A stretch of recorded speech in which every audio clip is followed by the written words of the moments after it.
Welcome back to another installment of Exercise Tips. Today we're focusing on the back squat.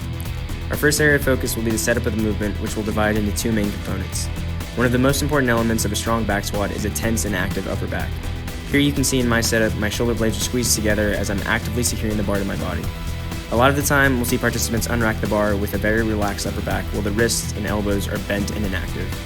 It's difficult to correct this once the bar is unracked, so before stepping out, bring your shoulder blades together and straighten your wrists to anchor the bar to your traps. This will create a stable surface for the bar to rest on and allow for maximal force transfer once the squat begins.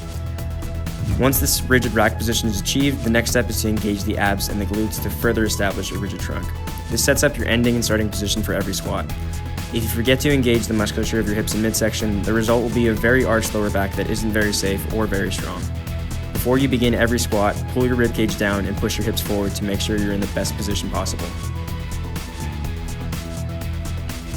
The second tip we'll discuss isn't that easy to see, but it's still crucial to a strong squat. Proper foot engagement connects you to the floor and is the literal base for the movement.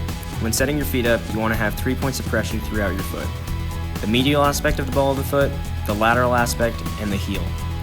Additionally, you can spread your toes as far apart from each other as possible to create an even wider, more stable base.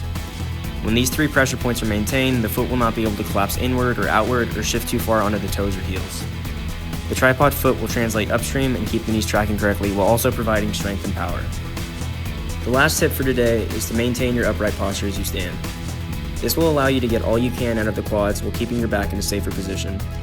As weight gets heavier, it becomes very easy to allow your chest to drop and the hips to shoot up on the ascent. Typically, this happens as a result of people being relatively stronger in their hips and lower back compared to their quads. They're allowing their bodies to shift into a position where they can handle the load. While it may allow you to get a rep done, it's not the position we're looking to train in a squat. Instead, keep your hips underneath your shoulders and drive them forward as you stand. The same upright posture that you sit down with should be maintained on the way up. Come back next week for more tips on exercise.